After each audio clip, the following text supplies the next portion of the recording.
Eu quero trazer uma palavra para você, você que está com a sua Bíblia. Aliás, antes de abrir a sua Bíblia, eu quero que você assista um vídeo. O título, o tema do que vamos falar é Tempo de Profetizar.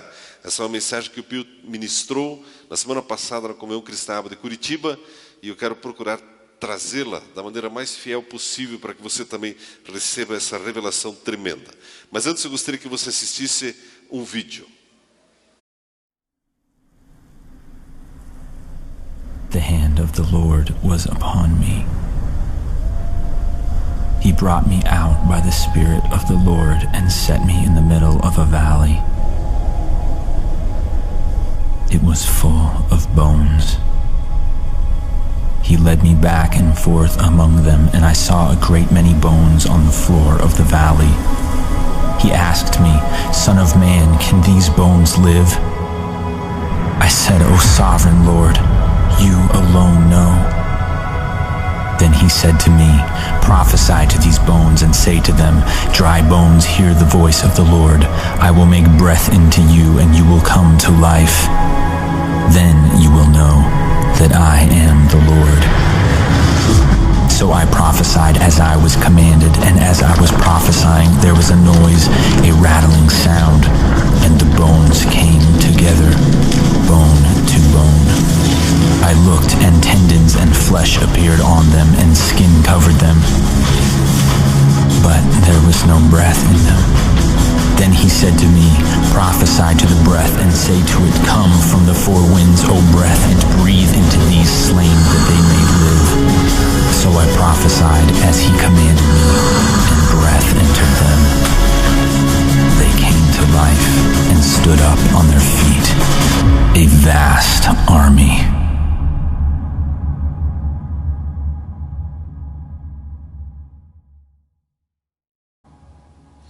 Agora você que está com a sua Bíblia, acompanhe comigo a leitura de Ezequiel, capítulo 37, a partir do versículo 1. Diz assim: "Veio sobre mim a mão do Senhor, e ele me levou no Espírito do Senhor e me pôs no meio de um vale que estava cheio de ossos.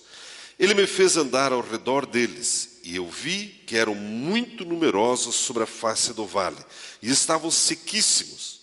Ele me perguntou, filho do homem, poderão viver esses ossos? Eu disse, Senhor, tu o sabes.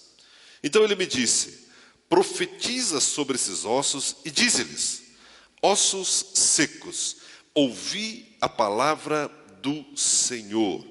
Assim diz o Senhor Deus a esses ossos, farei entrar em vós o Espírito e vivereis. Porei nervos sobre vós, farei crescer carne sobre vós, e sobre vós estenderei pele. Porém em vós o Espírito e vivereis. Então sabereis que eu sou o Senhor. Portanto, profetizei como me foi ordenado. Enquanto eu profetizava, houve um ruído, um barulho, e os ossos se ajuntaram, cada osso ao seu osso. Olhei, e vieram nervos sobre eles, e cresceu a carne, e estendeu-se a pele sobre eles, mas não havia neles espírito.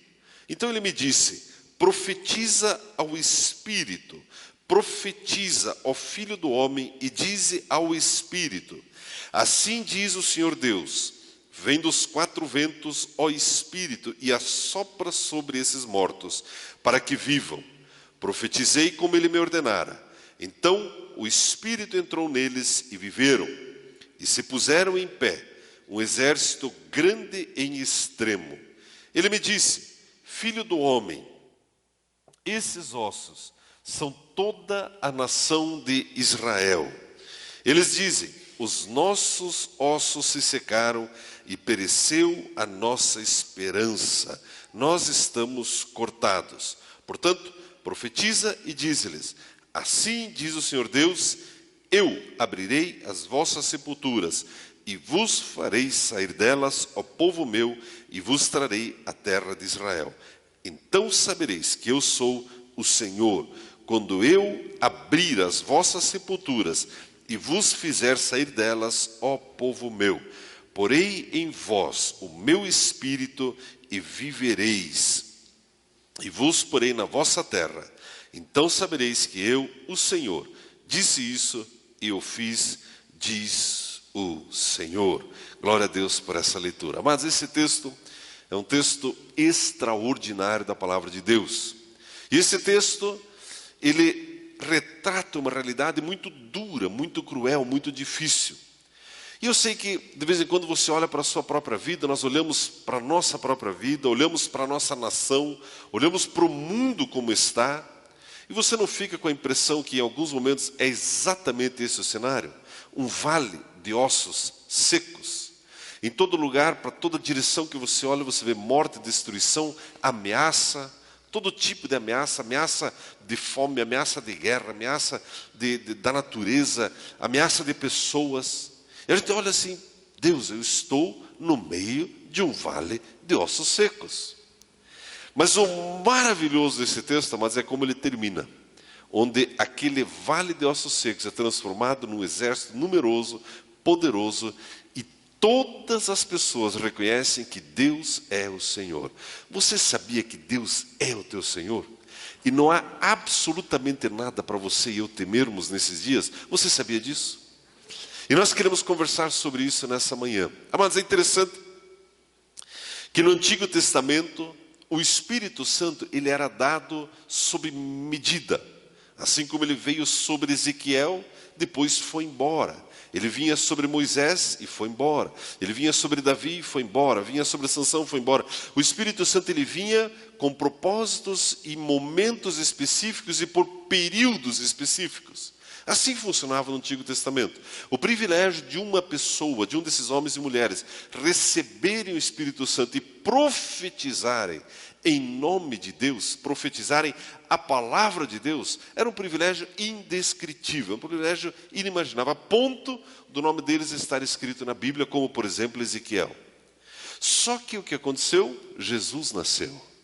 E depois que Jesus nasceu, amados, a Bíblia diz em Atos capítulo 2, que o Espírito foi derramado sem medida sobre toda a carne.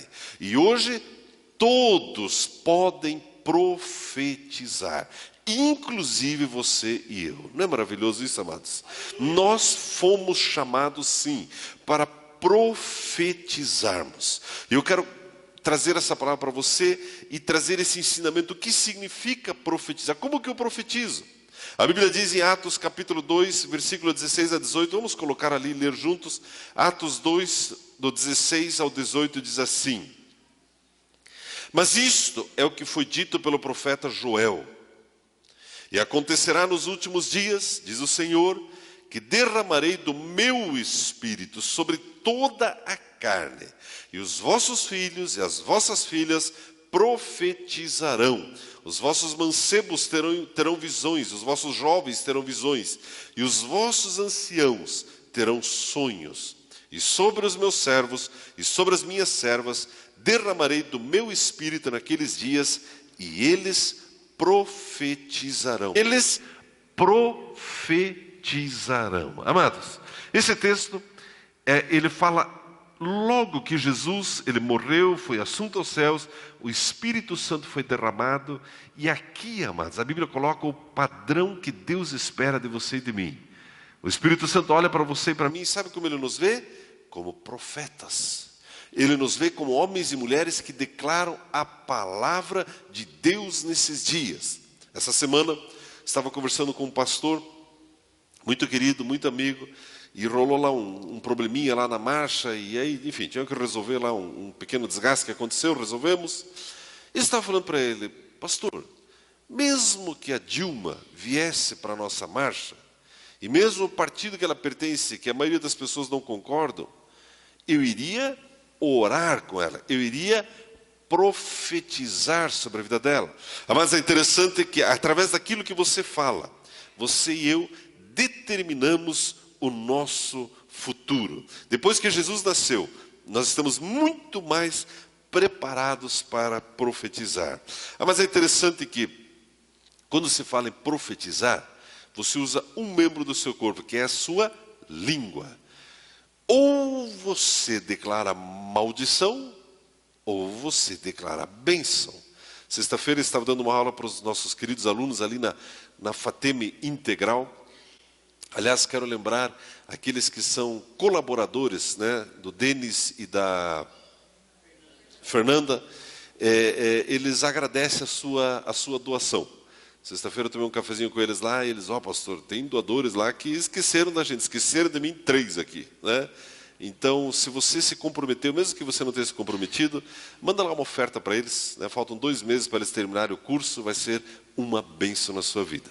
E eu estava falando para eles exatamente sobre esse texto de Provérbios 18, 21, que diz assim: o poder da vida e da morte está na língua.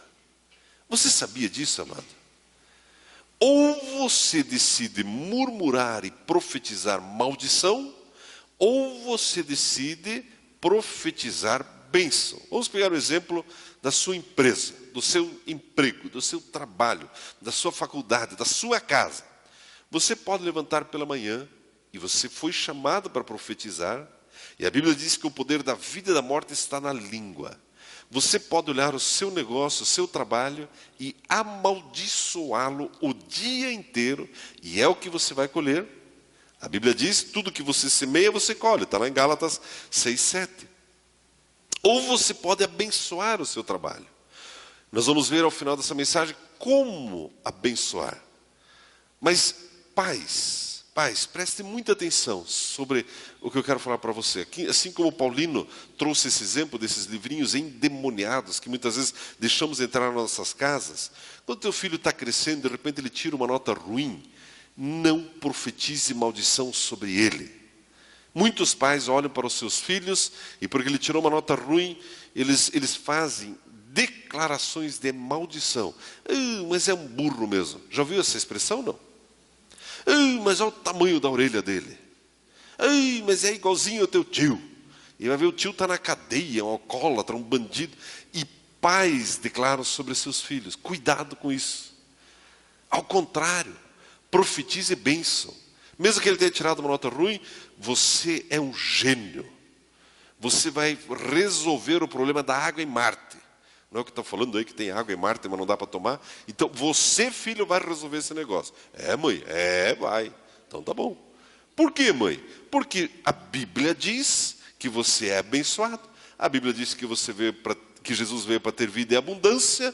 Então, dê um jeito de resolver a água em Marte. Te abençoo com a ideia. Amém, amados? Seja intenso nas tuas declarações proféticas de bênção sobre o teu trabalho. Essa minha empresa, esse ramo já faliu. Isso aqui não vai dar certo, porque a Dilma, com todo respeito, mas a Dilma, coitada, ela tem culpa de muita coisa, mas não é tanta culpa assim também, amados. Não é verdade? E o bolo não cresceu também? A Dilma, não sei o quê. A festa do chocolate não deu certo, mas também a Dilma. Calma, irmão, não é assim. Profetize bênção. Alguém precisa profetizar bênção nessa nação. Não é verdade, irmãos? Assistindo um reprise do Jornal Estadual de sábado passado e vendo o repórter falando 3 vezes sobre a Marcha para Jesus e sobre o Festival Promessas, eles ficam até perdidos, né, em dar uma notícia boa, né? Mas olha, que coisa bacana. Mas é bom, né? Pois é, e não morreu ninguém, também não mataram, e também não roubaram ninguém. Pois é. É diferente. Não é verdade? Profetize bênção. Profetize bênção. Amados, abra sua Bíblia por gentileza em Lucas, no capítulo 7, o versículo 11 e 14, vamos ver a importância de profetizar, de usar os nossos lábios para abençoar pessoas, abençoar situações, abençoar coisas. Veja que interessante o que diz esse texto de Lucas, capítulo 7, do versículo 11 ao 14. Diz assim: pouco depois, seguiu ele viagem para uma cidade chamada Naim, e iam com ele seus discípulos e uma grande multidão. Quando chegou perto da porta da cidade, eis que levavam para fora um defunto, filho único de sua mãe, que era viúva, e com ela ia uma grande multidão da cidade. Logo que o Senhor a viu, encheu-se de compaixão por ela e disse-lhe: não chores. Então, chegando-se, tocou no esquife e, quando pararam os que o levavam, disse: moço, a ti te digo, levanta-te. Vamos mais um versículo. O que estivera morto sentou-se e começou a falar. Então Jesus o entregou à sua mãe. Mais um.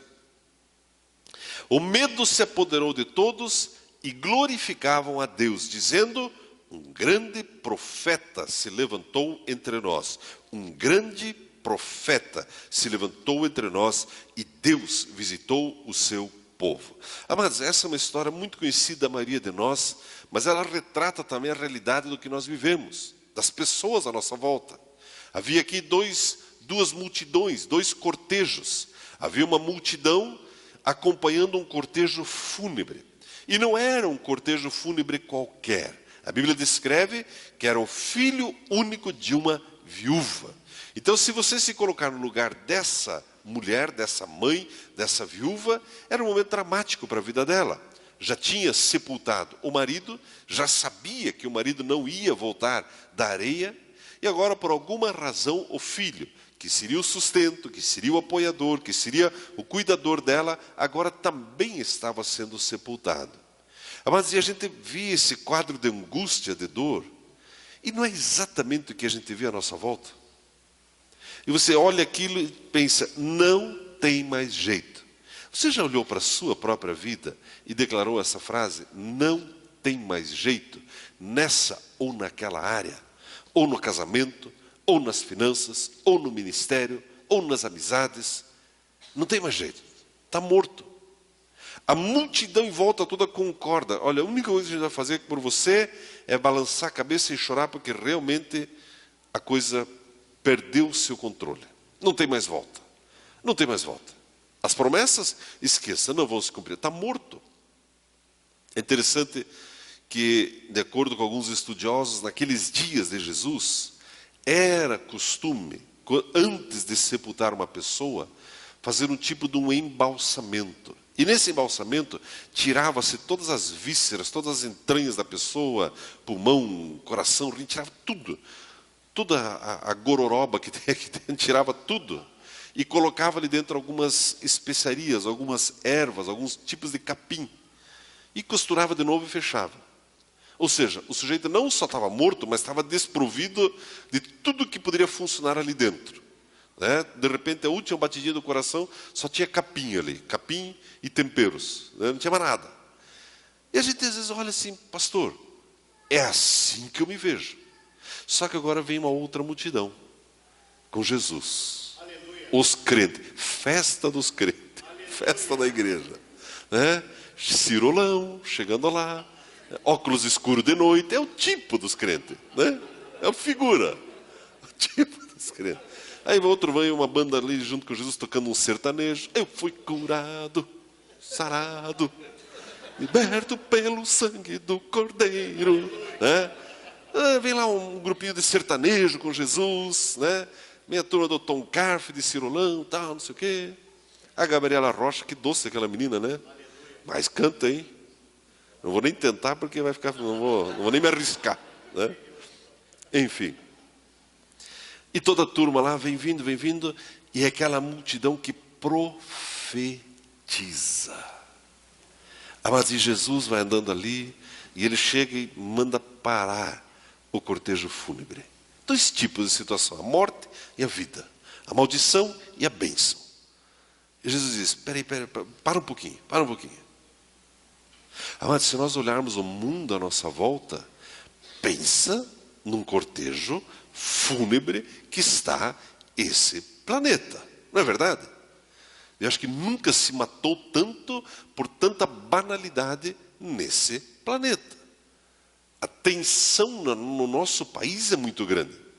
Na verdade, hoje à noite parece que vai passar uma reportagem do Fantástico de policiais que executam marginais. Do outro lado, você vê pessoas invadindo tudo o que não deveria invadir, o outro matando aqui, o outro linchando ali. É um cortejo fúnebre. E vai andando e chega uma hora assim, e todo mundo, não, mas agora tem que fazer isso. Então agora tem que cortar ministério. Agora é só Jesus, amados. Você sabia que é só a festa dos crentes para dar um jeito nisso? É só Jesus. Não tem outra solução. Não tem outro jeito. E Jesus chega nesse cortejo e ele manda parar o cortejo. E a Bíblia diz, acabamos de ler, que Jesus fez o quê? Profetizou vida onde havia morte. Amados, isso é muito importante. A situação adversa que está à volta da sua casa, talvez no seu casamento, talvez nas suas finanças, alguma área. Nós precisamos aprender a profetizar vida. Só que você e eu precisamos ver com os nossos olhos espirituais o que nossos olhos carnais não estão vendo. E muitas vezes nossos olhos carnais, eles procuram sufocar a nossa visão espiritual. E Jesus viu aquele morto e ele diz: moço, saia daí, levante-se. Brasil, saia dessa situação. E Jesus olhou e falou aquilo. E dá para imaginar os discípulos um pouco aflitos e alguns até com dó de Jesus, coitado, é que Jesus não conhece essa região que eles tiram, né, as entranhas da pessoa. Jesus, coitadinho, ele nem sabe. Você já não pensou isso? Pois é, pastor, é que o senhor não sabe a minha situação. O senhor não sabe, a tua vida, pastor, é uma moleza, né? A tua vida é uma beleza. Amém, eu recebo. Mas o senhor não sabe o que eu estou passando, pastor. O senhor não sabe o que eu passei nos últimos 20 anos. Mas o jovem estava morto. Dá para ficar pior que morto? Só morto com um capim dentro. Então pronto, estava pior. Não é verdade? Estava pior mesmo. E Jesus disse: moço, levante-se daí. A Bíblia diz que o moço levantou. Jesus entregou o moço para a mãe dele. E aqui, o mais importante, eu gostaria de colocar esse último versículo de novo, por gentileza, o 16, que diz assim: o medo, eu também ia ficar com medo, acho, né? Se visse um cara com um capim saindo pela boca levantando, hein, Gerson? O medo se apoderou de todos e glorificavam a Deus, dizendo: um grande profeta se levantou entre nós e Deus visitou o seu povo. Amados, isso aqui é para você. Esse aqui é um texto para você se agarrar, se abraçar nele. De Deus, isso vai acontecer na minha vida. As pessoas à minha volta vão ficar com medo. As pessoas vão glorificar a Deus por ver aquilo que o Senhor fará na minha vida, amados. E a ênfase, quando eles declaram, eles não disseram: um grande curador se levantou entre nós, um grande fazedor de milagres se levantou, um grande isso, um grande aquilo. A ênfase estava no poder declaratório de Jesus. Eles dizem: um grande profeta se levantou entre nós. Amados, nós fomos chamados para profetizar. Você sabia disso? Você foi chamado para profetizar bênção, vida onde há maldição e onde há morte. Nós fomos chamados para profetizar. Nós precisamos usar os nossos lábios e declarar ao tempo, declarar às pessoas, declarar no mundo espiritual. Nós fomos chamados para profetizar. Assim como nessa igreja, não tem possibilidade de você ficar sentadinho e quietinho na sua cadeira sem evangelizar. A partir de hoje, não tem como você ficar sentadinho e quietinho sem profetizar. Amém, amados? É interessante que o texto coloca de novo para nós ali. Mas tome como padrão para a sua vida essa verdade. Pode pôr de novo o texto ali, por gentileza. O medo se apoderou de todos e glorificavam a Deus. Um grande profeta se levantou entre nós e Deus visitou o seu povo. Irmão, decore esse texto. Irmã, comece a declarar: Deus, o Senhor visitou a minha casa. Mesmo que à sua volta você esteja vendo ossos secos. Aquele marido que não larga daquele copo de cachaça, você olha aquele troço assim, Deus, e ainda fuma charuto, e ainda só chega 3 da manhã em casa, suado, vomitado. É aquela coisa. Deus, o Senhor visitou a minha casa. O Senhor visitou a minha casa. Amém, irmãs? Irmãos, de repente você olha a tua casa, né? Um filho desviado, a filha sabe lá onde, né? A mulher com aquela tromba, aquela cara. Você chega em casa, Deus, se eu entrar naquela porta é vale de ossos secos. Eu vou ser recebido com murmuração, com azedume, com... Deus visitou a minha casa. Mas comece a ver isso e não mais o que os teus olhos veem. Amém, irmãos? A Bíblia diz também, amados, a Bíblia nos ensina, nesse texto, que a palavra profética de Deus é quem nos sustenta. Como que o mundo foi criado? Tudo que nós vemos à nossa volta, pela palavra de Deus. Isso é muito importante. Eu quero destacar isso com você. A palavra profética não é a palavra da sua imaginação, do seu e do meu achismo, da sua e da minha torcida. Eu profetizo que o Coxa ganha hoje. Isso é bobagem, irmãos. Né? Aliás, bota fé nesse negócio. Tá feio o negócio, né? Tá desajeitado o negócio, né? Fecha parênteses aqui. Não é isso. Não é isso. Você profetiza a palavra de Deus. Ah, mas então eu tenho que conhecer a palavra? Exatamente. Eu preciso conhecer a Bíblia e eu preciso aprender a profetizar a Bíblia na minha casa. Por exemplo, põe de novo lá, Lucas 7:16. Por exemplo, aqui você tem uma palavra que você pode profetizar sobre a sua casa. Pegue a última frase desse versículo. E Deus visitou o seu povo. Por que você não toma essa palavra para você? E Deus visitou a minha família. Deus visitou o meu corpo enfermo. Deus visitou a minha empresa que estava quebrada. Deus visitou a minha faculdade. Deus visitou a minha profissão. E você começa a declarar, e declarar, e Deus visitou o meu negócio, e Deus visitou. Amados, a decisão é sua. Ou você usa o mesmo lábio para dizer, está uma desgraça, está uma droga, não vai dar certo, não funciona, meu casamento já era, esse ramo já era, esse emprego já era, essa empresa já era. A decisão é sua. Você percebe, amados, quando a Bíblia diz que o poder da vida e da morte está na língua? Jesus, quando viu uma situação de morte, o que ele fez? Manda enterrar mesmo, porque está com capim mesmo. Não, irmãos. Jesus foi lá e profetizou vida. Esse é o seu e o meu papel. Eu estava falando com os alunos ali na Fatema Integral sobre orar por enfermos. Eu falei, irmãos, negue-se a fazer qualquer oração michuruca do tipo, se for da vontade de Deus. Fuja disso. Se alguém fizer esse tipo de oração, dá com a Bíblia na testa do sujeito. Não é assim. Sempre é da vontade de Deus que a pessoa seja curada. Mas pastor, e se a pessoa está com 120 anos, toda entubada, é só pele e osso, e o corpo está que só respira com 30 aparelhos, e há um gerador a diesel ali para manter o cara vivo, e é Ele que sara todas as tuas enfermidades. Amém, amado? Sempre é tempo de profetizar bênção. Não fique na dúvida. Pastor, mas é que esse cara aqui, ele está com AIDS porque ele profetize bênção. Amém, amados? Você não é juiz, não somos juízes. Muito menos acusadores. Somos abençoadores. Amém, amados? Vejam outro texto, amados, vejam outro texto. Evangelho de João, capítulo 9, a partir do versículo 1. O valor da profecia. Amados, a palavra profética é que nos sustenta, nos apoia e nos leva para uma outra realidade de conquistas e vitórias inigualáveis. Olha que interessante esse texto aqui, que a maioria de nós conhecemos. E passando Jesus, viu um homem cego de nascença.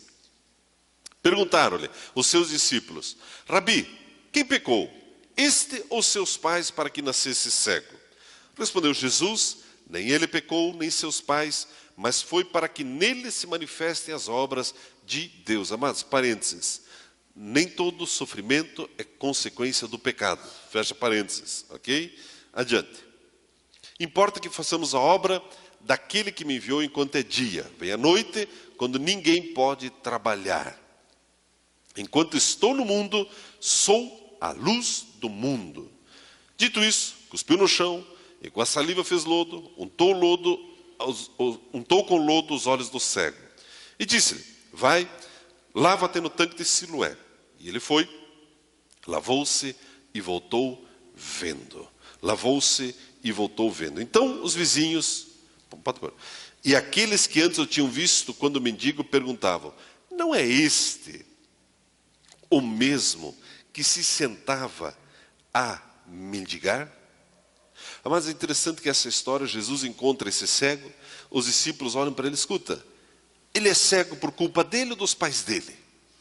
E Jesus diz, não, nesse caso, nem é culpa dele, nem dos pais dele, é para que o nome de Deus seja glorificado. E a Bíblia diz, conforme nós lemos, que Jesus, ele fez algo estranho. Ele untou os olhos dele ali com saliva e lama e ordenou ele, vá ao tanque de Siloé. Ele foi lá, lavou-se e voltou vendo. Mas um milagre extraordinário. Mas um cego, abrir os olhos de um cego, isso é possível? A Bíblia nos diz que é. Ora, se isso é possível, através da palavra, o que é impossível então para você e para mim? Absolutamente nada. Não é verdade, amados? Veja o que diz o versículo 17. A Bíblia diz que esse moço ele foi curado, ele foi sarado. As pessoas da região começaram a duvidar que ele fosse cego. Já viu que tem no meio dos crentes isso também? Alguém conta um testemunho, um milagre. Olha, puxa, eu tinha uma dor, foi embora. Eu usava óculos, não uso mais. Mas acho que não. Eu acho que não era tanta dor assim também. Cego era só pela metade. Acho que não foi Deus que fez o milagre. Deve ter sido o diabo que abençoou você. Já viu que isso tem no meio dos crentes também? Estava lá. Coitado desse rapaz. Tinha sido cego de nascença. Chamaram os pais dele, o texto diz, depois pode olhar. Os pais dele estavam com medo dos judeus. Disseram, nem conheço. Você imagina? A mãe que viu a criança nascendo cega. Quando finalmente ele é curado, não conheço. A opressão nas pessoas. Só que o cego está lá achando bom, enxergando as cores, enxergando os passarinhos, enxergando as árvores, olhando para os crentes, achando bom. Cego de nascença. E ele é confrontado, ele é abandonado pela família, ele é abandonado pelos amigos, por todos que o conheciam. E eles vão apertando ele, mas como que você? Quem disse que você era cego? Você foi no INSS, cadê lá o atestado de... Como é que é? A perícia, me mostra a perícia. Eu não sei, que perícia? Não tenho carteirinha de cego, não tenho perícia, nem óculos na época não tinha. E eles vão apertando, vão apertando, vão apertando, vão apertando ele. Como é possível isso ter acontecido na sua vida? Como que é possível você ser tão abençoado? As pessoas vão olhar para você e vão dizer, bem, como é possível você ser tão abençoado? E sabe qual foi a resposta do moço? Está aqui no versículo 17. Tornaram, pois, a perguntar ao cego, que dizes tu a respeito dele, visto que te abriu os olhos? E ele respondeu, é profeta. Amados, e diz mais adiante, uma coisa eu sei, eu era cego e agora eu vejo. Eu estava indo para o inferno e agora eu sou crente. E vou na festa dos crentes. Tem festa na igreja. E a declaração dele, a ênfase diz, Jesus é profeta. Você percebe, mas a importância de assumirmos o nosso papel de profetas. Nós estamos numa campanha, eu quase diria, aqui em São José dos Pinhais, há um ano quase, onde nós queremos colocar uma placa profética nessa cidade. Uma placa profética nessa cidade. E estamos lutando com isso para lá e para cá, mas é uma luta espiritual. Porque todos que deveriam autorizar já disseram sim, e ainda não colocamos a placa. Que placa é essa, pastor? Essa placa vai estar escrito, Jesus Cristo é o Senhor da cidade de São José dos Pinhais. E nós queremos colocar em uma das entradas da cidade, de preferência aqui na Torres, e no último café de pastores, o prefeito sentou do meu lado, e ele já não aguenta mais de tanto que eu falo dessa placa.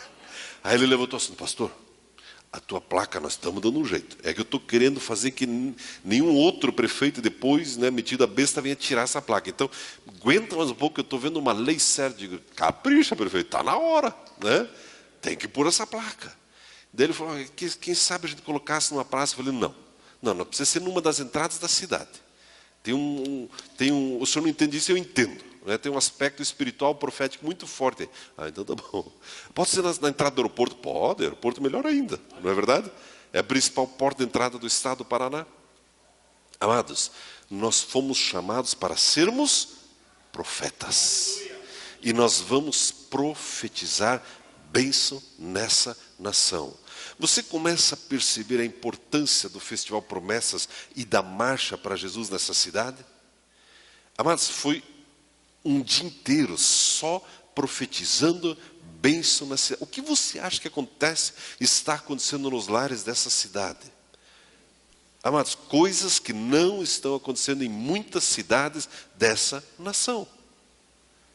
Nós fomos chamados para profetizar, para abençoar. E aquele homem diz, ele é um profeta.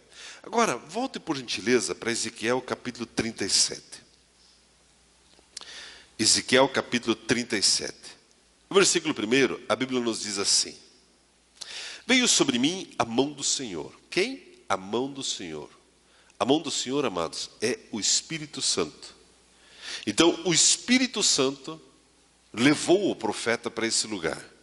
Quando você era menor, você ia lá no Circo Áurea, né, e você pagava o ingresso para entrar no trem fantasma. Lembra que caiu um caixão, assim, uma aranha, um esqueleto lá, e você naquele trem. Lembra daquilo ou não? Isso quando não quebrava aquele negócio no meio do caminho e você ficava naquele escuro lá, comendo uma maçã do amor ali, né? Agora fomos longe, né, Gerson? Circo Áurea. Só que aqui foi a mão do Senhor que levou o profeta aonde? Para o meio do cemitério. Você sabia que Deus nos leva em vários momentos para lugares ásperos, lugares difíceis, lugares apertados, mal cheirosos, que ninguém gostaria de estar lá? Você já parou para pensar nisso? Deus, o que eu estou fazendo aqui? Você e eu fomos chamados para profetizar. Eu vi esses dias um programinha que nos Estados Unidos tem um... Americano, eles inventam cada coisa, né? Eles têm lá um pátio de uma polícia lá numa cidade, não me lembro o nome da cidade, onde eles deixam a céu aberto 150 cadáveres. E deixa lá, uns enterrados, outros virados de bruço, pessoas que morreram, indigentes, eles põem lá. Para estudar o processo de decomposição, para auxiliar na elucidação de crimes. E aí aparece lá, um legista, dois lá, um homem e uma mulher lá. Então eles botam as luvinhas e vão andando no meio daqueles cadáveres. Assim, graminha, mato, aí um defunto aqui, outro ali, um mais fresquinho, outro mais já sequinho, né? Um horror. Eu ficava olhando aquele negócio assim, sabe quando você... Vou desligar. Mas às vezes fica curioso, né? E aí eu aprendi que a cabeça, o esqueleto, o osso da cabeça é o primeiro que aparece, porque aqui tem menos carne, né? Então apodrece primeiro. Então tinha lá o sujeito lá, só metade do esqueleto, um pouquinho de cabelo assim, né? A geleia que fica na barriga é um horror, amados. Né? E o cara ainda pega com a luva assim, pega, veja a textura, e faz assim, com o negócio assim. Você está quase vomitando de olhar aquele negócio ali. Né? E outra assim, e eu assisti aquilo ali. Acho que para poder ilustrar. Né? Eu fiquei pensando, mas pensa o emprego do sujeito. Todo dia ir lá olhar o estado de decomposição dos corpos. Aí falou, não, porque é importante por isso, por aquilo e tal. E esse aqui, fresquinho, esse aqui, mais velho já. Amados, esse texto diz que a mão do Senhor levou Ezequiel para o meio de um vale de ossos secos. Amados, ninguém quer estar nesse lugar. Eu não ia querer aquele emprego lá. Levantar de manhã, pegar uma caneca de café, um pastel e sair examinando. Quem quer fazer isso? Né? Comendo um sanduíche lá e caindo lá. Só que Deus levou Ezequiel exatamente para um lugar desse. E a Bíblia diz mais. Ezequiel foi levado para lá. E no versículo 2 diz que não apenas isso, mas me fez andar ao redor deles. E aí eu vi aqueles legistas andando no meio dos defuntos. Mas ninguém planeja isso. Você planeja tuas férias de verão, você planeja uma viagem, você planeja uma aposentadoria, você, né, talvez já, os jovens estão planejando, até jet ski tem na igreja para ver como planeja mesmo, né, as férias, o retiro. Mas ir para Vale de Ossos Secos, imagine se colocássemos ali na frente, do lado oposto do jet ski, um caixão, né, com um esqueleto ali dentro. O que você prefere? Ir para o retiro, andar de jet ski? É claro que eu prefiro andar de jet ski no retiro. Aliás, irmão, nota 10, é uma boa ideia, né? Como que vai funcionar? Como que vocês vão organizar a fila? Eu não sei, mas que vai ser divertido, vai. Amados, mas Deus nos coloca em lugares de ossos secos com um propósito, de você e eu profetizarmos vida nesses lugares. Amados, Deus precisa de nós para profetizarmos vida em nossas casas, nessa cidade, nesse estado, nessa nação, no mundo em que nós vivemos. Mas é interessante, e aqui começa a ficar muito, assim, acho que o mais importante que eu quero falar para você nessa manhã, que o Pio nos trouxe na semana passada. Como que eu profetizo, então, para que esses ossos vivam?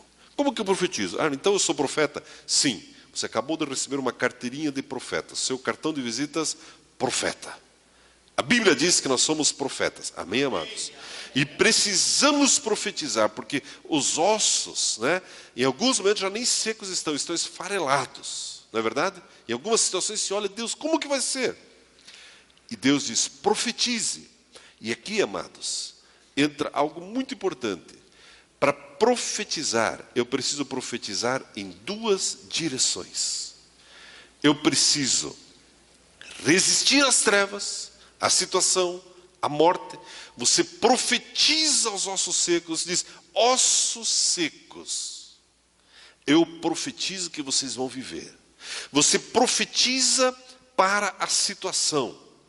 Você profetiza, você declara, você repreende as trevas profetizando. Eu profetizo que esse caos cessa na minha casa. Eu profetizo que a maldade cessa na minha casa. Eu profetizo que a falência cessa na minha empresa. Você profetiza. E em segundo lugar, você também profetiza ao Espírito. Espírito, eu chamo a vida à existência. Amado Jesus, quando ele estava atravessando o mar e veio aquela tempestade, você lembra que ele estava dormindo, os discípulos achavam que ia morrer, acordaram Jesus e Jesus fez o quê? Ele profetizou em duas direções. Ele repreendeu a fúria do vento e ele chamou à existência a calmaria do mar. Eu preciso aprender a profetizar nessas duas direções. Você profetiza para a situação, para os ossos secos, você declara o fim daquela opressão, você declara o fim da falência, o fim da tristeza, e você chama a existência, conforme Ezequiel, o Espírito que vem dos quatro cantos e traz a vida. E você chama a existência a bênção de Deus nessa e naquela situação. Está claro isso, amados? Imagine o seguinte, imagine uma casa onde o filho está desviado. Imagine, vamos ilustrar. Como que você vai profetizar? Tá bom, eu fui chamado para profetizar. Carteirinha de profeta, estou aqui, estou no meio do Vale dos Ossos Secos, eu vi. Você precisa ter um texto da palavra de Deus para apoiar a sua palavra profética. E eu te dou um texto. A Bíblia diz, crer no Senhor Jesus e será salvo tu e tua casa. Você tem o texto. Ok, Deus, eu tenho o texto. Agora você precisa meditar, você precisa ver isso acontecendo. Deus, eu preciso ver a minha família ao redor da minha mesa, todos os membros, felizes, temendo a Deus. Amém. Pastor, mas o que eu vejo é um cunhado com uma caipirinha, a outra fumando. É isso que eu vejo. Veja o que Deus vê. Deus vê a tua família, salva. E aí você profetiza em duas direções. Você declara a falência da obra das trevas na sua família. Você declara, eu declaro que a incredulidade vai embora do meu filho. Eu declaro que a rebelião vai embora do meu filho. Eu declaro que a frustração sai da minha casa. Você declara na direção do caos. Como o profeta fez, ele declarou para os ossos. E em segundo lugar, o profeta declarou e profetizou para o Espírito. E você chama a existência. Deus, agora eu chamo a existência a tua palavra na minha casa, de que toda a minha casa servirá o Senhor. Amém, amados? Está claro isso? É assim que nós profetizamos. Fomos chamados para profetizar, precisamos conhecer a palavra de Deus. Mas essa semana garimpe um ou outro texto da Bíblia. Pegue para você e comece a profetizá-lo na tua casa, no teu trabalho, na tua profissão. O mundo pode estar um vale de ossos secos, mas não pode ser na sua casa. Mas é tão interessante que diz esse texto, A Bíblia diz no versículo 7, Ezequiel 37 assim: portanto profetizei como me foi ordenado. Profetizei como? Como deu na minha telha? Não, irmãos. Eu profetizei a Bíblia.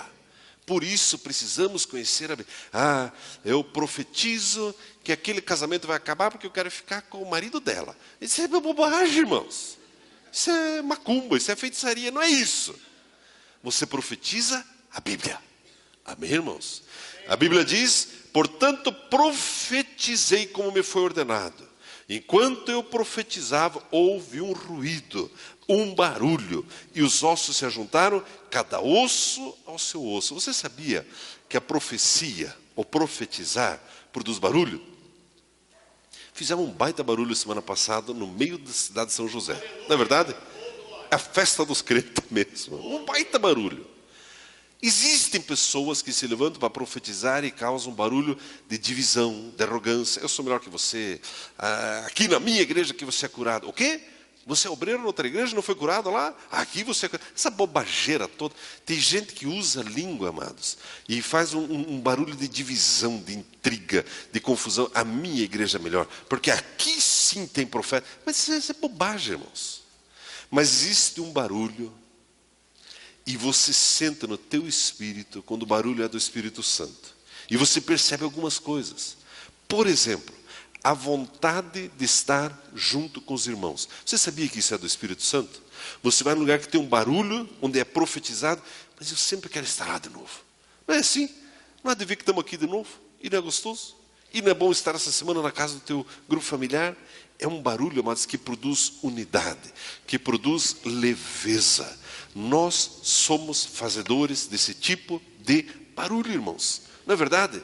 Nós somos fazedores desse tipo de barulho. Aliás, estamos já planejando, não estamos dando moleza para o prefeito e para a turma, porque agora no dia 30 nós vamos ter o Antônio Cirilo, vamos ter um Jesus é Mais aqui no centro da cidade. Vamos fazer um barulho enorme, amados. Um barulho enorme, barulho de salvação, barulho de louvor, de adoração. A Bíblia diz que quando os ossos começaram a juntar, aconteceu um barulho.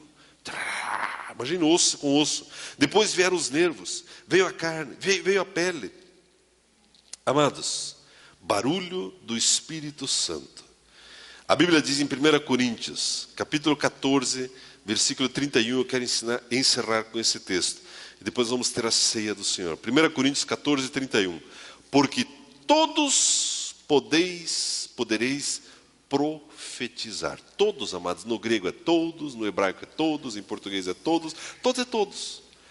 Todos nós podemos profetizar. Eu quero convidá-la a ficar em pé, por gentileza. Amados, você e eu fomos chamados para profetizar. A Bíblia diz, ao final do texto de Ezequiel 37, que ao final colocou-se em pé um grande exército. Isso é muito importante, amados. Deus levou o profeta ao vale de ossos secos, só que Deus não deixou ele lá. Deus o levou a andar ali, ver aquela situação. Deus o ensinou a profetizar, profetizar para a situação, profetizar ao Espírito. Só que o final da história é que não existia mais vale de ossos secos. Isso é muito importante. Amados, Jesus disse, no mundo vocês terão aflições. Mas Ele nunca disse que no mundo vocês viverão em aflição. O vale de ossos secos, amados, é de passagem. Deus nos leva lá, mas para que seja de passagem, eu preciso aprender a profetizar, para que aquela situação mude. Eu gostaria nessa hora, antes de nós participarmos da ceia desse momento tão importante, que você olhasse para a sua própria vida. Eu quero incentivá-lo a profetizar em pelo menos uma área da sua vida. Talvez se quiser pegar na mão da pessoa que está do seu lado, orar com ela. E você vai fazer de duas maneiras. Veja uma área. Ok, pastor. Ok, tem uma área, eu preciso profetizar bênção. Ok, então você lembra de um texto da Bíblia. Ok, Deus. Esse texto, essa verdade. Por exemplo, a Bíblia diz que Deus ele tem planos de paz a nosso respeito. Não de mal. A Bíblia diz, João 10:10, que Jesus veio para nos dar vida em abundância. Por que você não profetiza isso sobre o teu trabalho, sobre a tua casa? E você vai profetizar para a situação. Escassez, vai embora. Limitação, vai embora. E chama à existência o poder de Deus na sua casa e na sua vida. Ore, fale com Deus nesse instante. Declare com mais uma ou duas pessoas. Profetize nessa hora. E eu quero também profetizar sobre a sua vida nessa hora. Pai, obrigado por essa manhã na tua presença. O Senhor nos chamou para profetizarmos. E nessa manhã, Pai, eu profetizo sobre essa igreja. Eu profetizo o crescimento. Tua palavra diz que naquele dia agregaram-se quase 3.000 almas. Depois que Pedro foi usado por ti, Espírito Santo. E eu, nessa hora, eu profetizo sobre esta cidade a salvação de cada alma, de cada família, de cada lar. Eu profetizo nessa hora a salvação das pessoas. Todo impedimento satânico para que as pessoas venham para as igrejas, para que elas sejam salvas, eu ordeno que caia por terra nessa hora. E eu chamo a existência, Pai, a salvação das almas nessa cidade. E sim, declaramos que Jesus Cristo é o Senhor dessa cidade, a cidade de São José dos Pinhais. Pai, obrigado pelo privilégio de profetizarmos, de chamarmos à existência as verdades da tua palavra. E assim o fazemos nessa manhã, Pai. E eu concordo com cada oração que foi feita nesse lugar, baseado na tua palavra, em nome de Cristo Jesus, em nome de Jesus. Amém, Senhor. Amém, glória a Deus. Mas essa semana, profetize, declare bênção, cutuque teu marido, tua marida, teus filhos, teus pais. Vamos profetizar, profetize, bênção de Deus na sua vida. Amém, amados?